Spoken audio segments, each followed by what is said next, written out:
네, 안녕하세요. 소개받은 이재영입니다. 반갑습니다. 네, 예, 오늘 모두 AI 그리고 AI 기본 사회 구현을 위한 정책 과제를 말씀드리려고 합니다. 어, 네, 그 먼저 그 현 시대를 어떻게 정의해야 되는가 이런 얘기를 좀 간단하게 해보고 싶습니다. 꽤 오랫동안 저나 뭐 이렇게 사회를 좀 변화시키려고 노력하는 사람들은 꿀벌의 시대, 현 시대는 꿀벌의 시대라고 얘기를 많이 해왔는데요. 이유가 바로 이것 때문에 그렇습니다. 그 사회 혁신이라고 하면 보통 명사로 많이들 생각하시는데 고유 명사이자 유럽 연합에서 그 공식적으로 출범한 정책 아젠다 무브먼트이기도 합니다.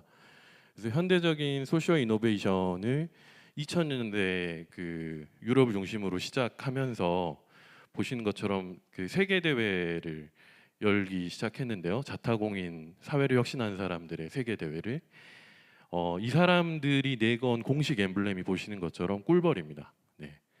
소셜 이노베이션이 뭘까? 어떠해야 되는가 이 시대에 이런 의미인데 뭐냐면 이전 시대에 우리는 각각 정부 실패, 시장 실패, 그리고 시민사회는 만성적인 역량 부족으로 서로 간의 한계와 실패가 있었음을 인정해야 될 때라고 생각했고, 그러므로 서로 1, 2, 3 섹터가 꿀벌처럼 넘나들면서 협력과 교류를 통해서 새로운 해법을 모색해야 된다는 것이 바로 그런 그 문제의식이었고, 그렇기 때문에 상징을 꿀벌로 채택을 해서 이렇게 메시지를 알렸던 것입니다.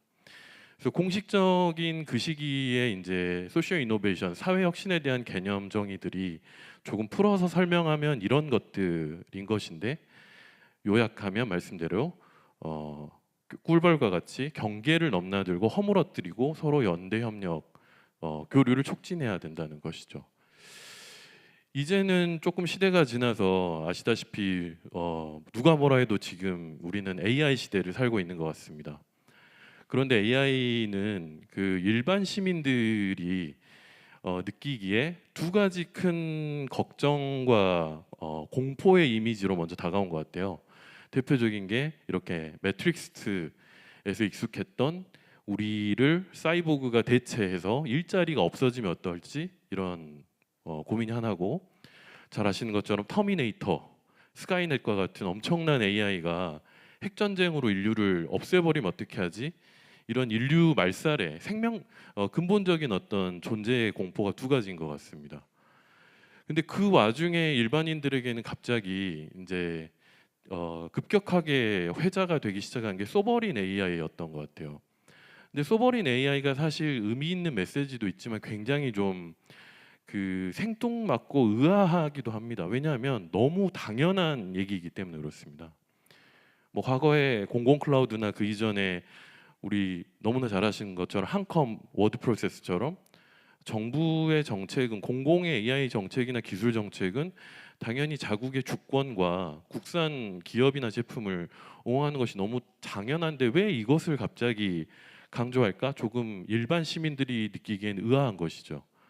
그런데 곧이어서 아시는 것처럼 굉장한 전쟁들이 확전이 되면서 또 AI 기술이 여기에 결합되는 것을 보게 되면서 많은 사람들의 앞서 얘기 드렸던 공포들이 또 비관들이 커진 것 같습니다.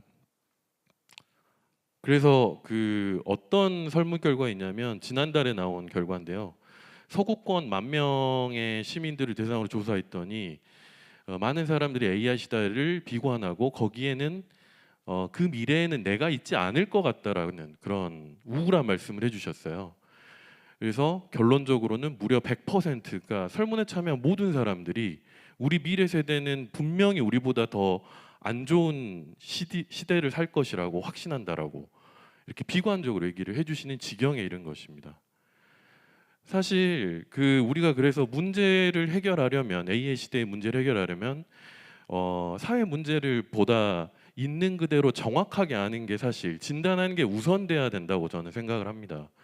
그래서 실제적으로 우리가 어떤 소버린 AI 같은 논쟁을 넘어서서 마주하고 있는, 그러나 잘 모르고 있는 사회 문제가 무엇인지 얘기를 좀 몇 가지 드려보려고 합니다. 일단 첫 번째로 이 AI 밸류 체인을 항상 제가 일반 시민들께 특히나 먼저 말씀드리는 게 챗GPT가 제일 익숙하시기 때문에 마치 AI는 애플리케이션 서비스, 특히 챗봇 서비스가 다인 것이라고 오해를 하시는 분들이 많습니다. 그러나 그렇지 않죠.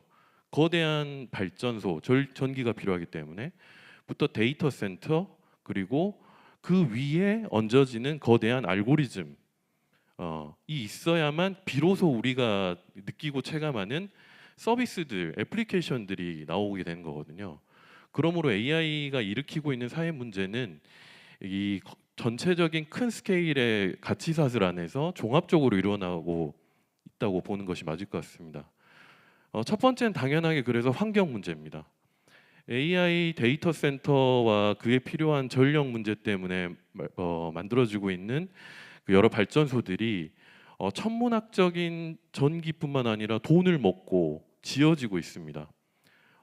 이걸 도시 차원이나 국가 차원에서 어떤 성장 동력으로 보고 적극적으로 유치했던 아일랜드 더블린 같은 경우 대표적으로 현재는 이제 더 이상 신규 발전 짓는 것, 신규 데이터 센터 짓는 것을 중단한 상태입니다.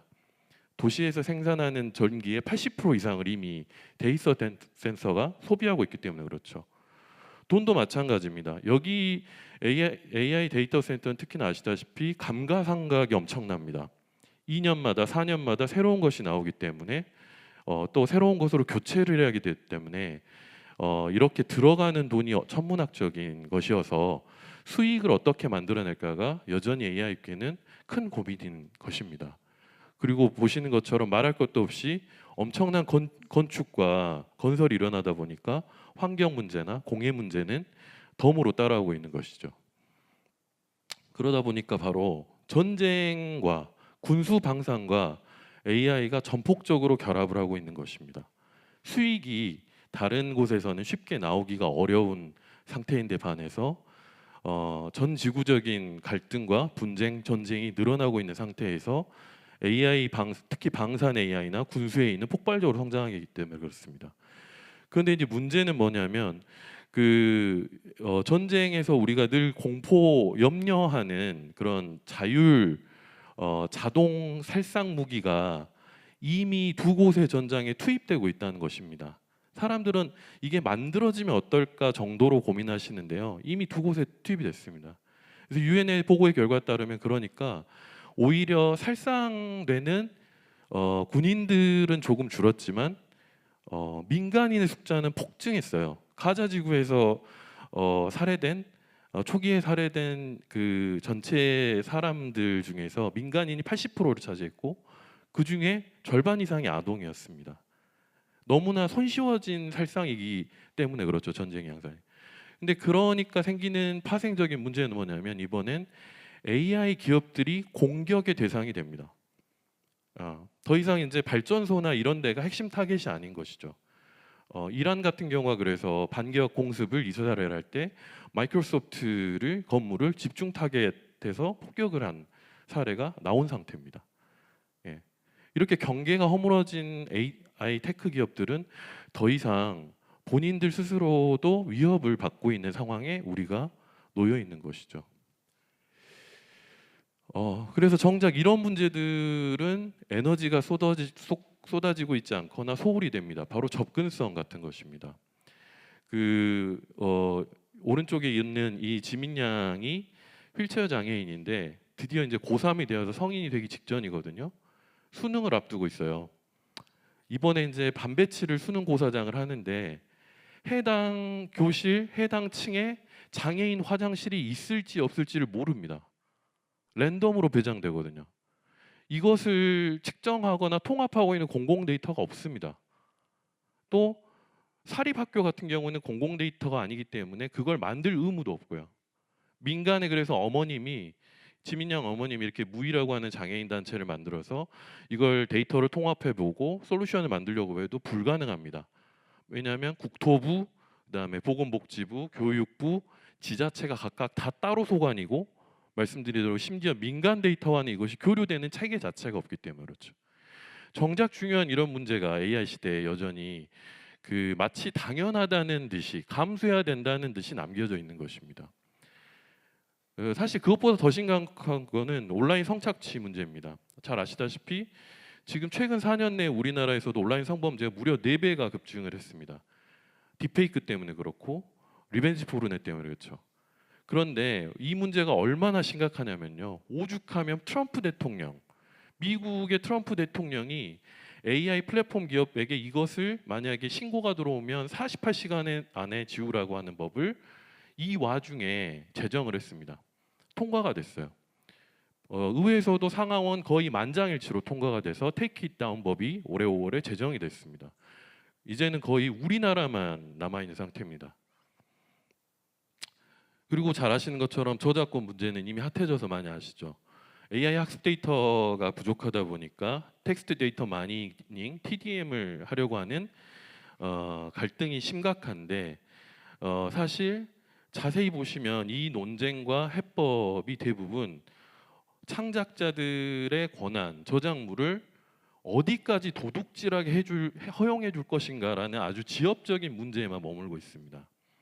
물론 여기에 대해서 벨기에처럼 스머프 같은 자기네 이제 만화나 창작물이 주류 산업을 이루는 국가들은 공개적으로 국가가 나서서 옹호를 하고 있고 작가들을 대변하고 있기도 한 국가도 있지만 이런 것들을 합리적인 해법이나 창의적인 AI 기반의 어떤 솔루션을 내고 있는 것은 더더욱이나 없는 상태인 것이죠.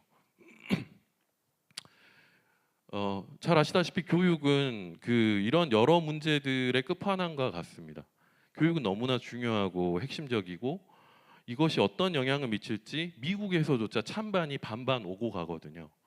그래서 미국 같은 경우도 아시다시피 교사노조 2곳과 뉴욕에서 엔트로픽이라든지 마이크로소프트 같은 거대 기업들이 얼라이언스나 협력 파트너십을 구축해서 5년간 정책 실험을 해보기로 하고 있는 상태거든요. 그런데 우리나라는 이런 정책 탐색이나 어떤 협력적인 솔루션을 찾아보려는 노력을 하지 않고 갑자기 전격적으로 전 학교의 AI 교과서를 윤석열 정부 때 전면 시행을 하면서 90%에 이르는 학부모와 교사들이 현재 반대하고 있는 상황에 이르러 버린 것이죠. 목욕물을 버리려다가 아이까지 버리게 생긴 상태가 돼버린 것입니다. 그 사이에서 피해는 고스란히 앞서 얘기 나눴던 그런 그 장애인 학생들이라든지 정보교과 또는 느린 학습자 또는 선생님이 없는 도서 산간 지역의 분교 지역 학생들이 고스란히 보고 있는 것이죠.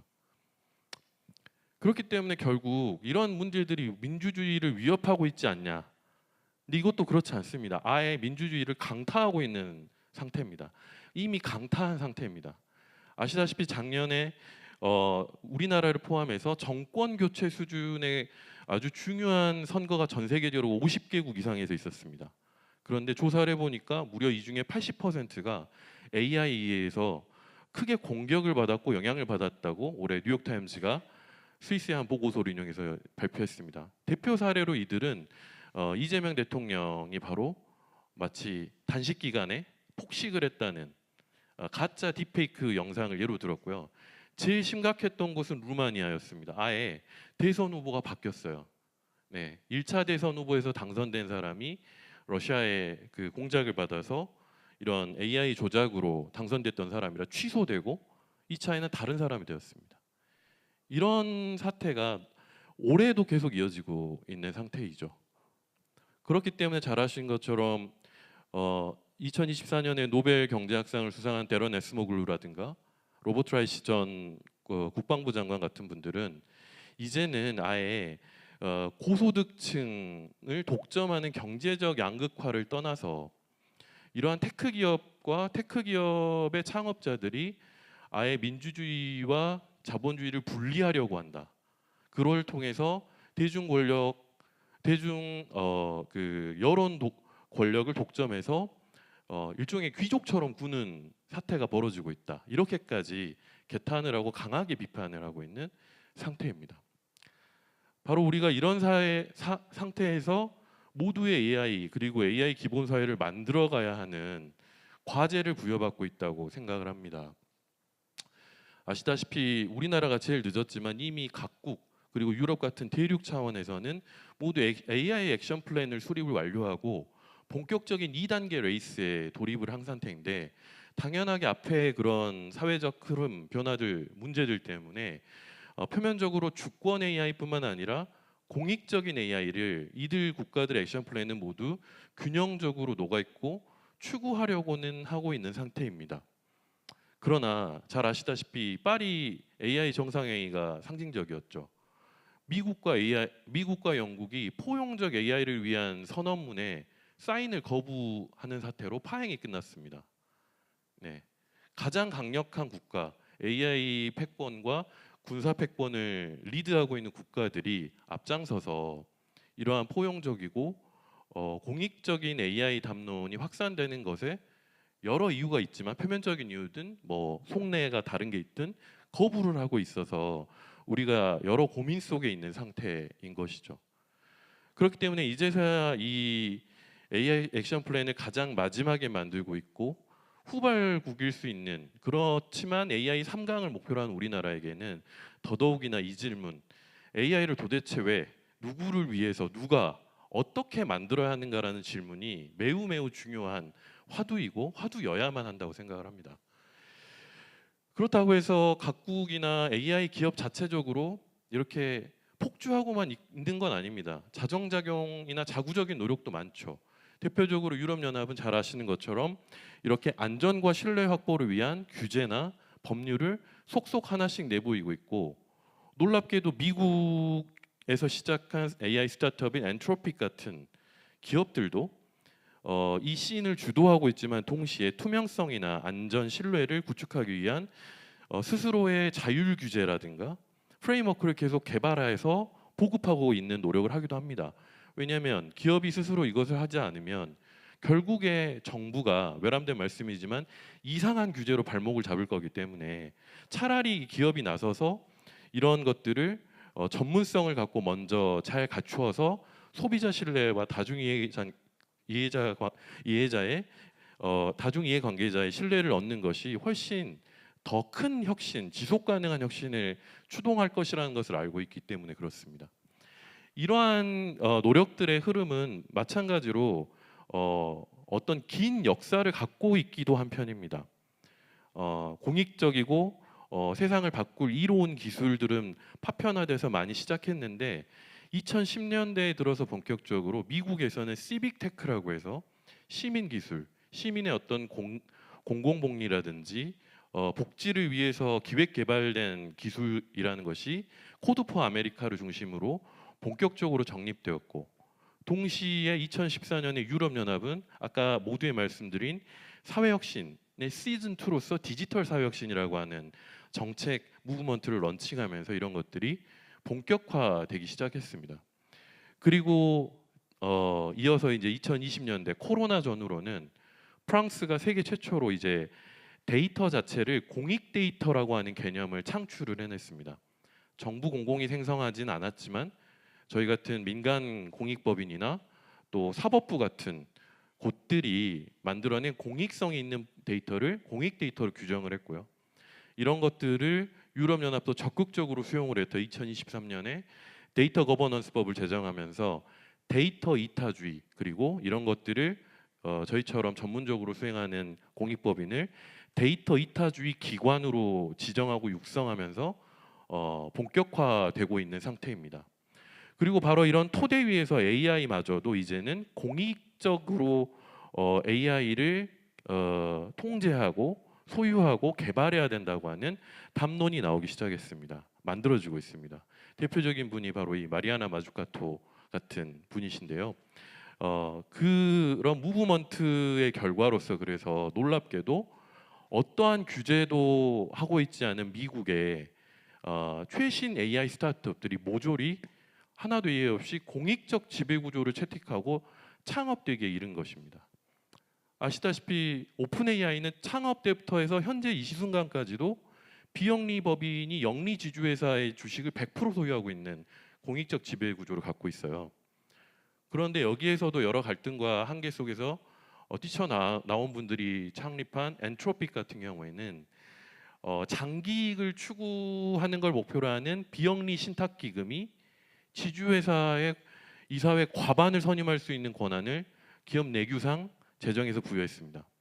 그리고 XAI 같은 많은 후발 AI 기업은 PBC라고 해서 우리나라로 치면 소셜 벤처 법인격을 아예 채택해서 창업을 하고 있습니다. 중요한 것은 미국 정부가 어떤 규제도 하지 않는데도 불구하고 앞선 시대에 대한 반성과 또 플랫폼 기업들이 어떻게 세계를 망가뜨리는지에 대한 성찰, 그리고 언급드린 공익 데이터, 그런 공익 AI의 흐름 속에서 그것을 적극적으로 기술의 파이오니어들과 창업의 파이오니어들이 서로 만나서 이것을 도입하기에 이른 것이죠. 그래서 저희도 이제 지난해 AI 기본법을 시민 참여로 최민희 의원과 함께 만드는 걸 시작으로 해서 뭐 AI 전환연대 같은 연대체를 꾸려가지고 이러한 지향을 담은 선언문을 내거나 이런 활동들을 꾸준히 해왔고, 국내외에서 현재 함께 하시는 분들과 모아서 이런 그 16가지의 매니페스토를 발표해서 제안드렸고, 감사하게 이렇게 잘 귀 기울여 주셔서 현재 AI 전략위원회에서 AI 기본 사회를 만드는 작업까지 함께 하고 있습니다. 자세한 내용은 QR을 찍으시면 아마 더 보실 수 있을 것 같습니다.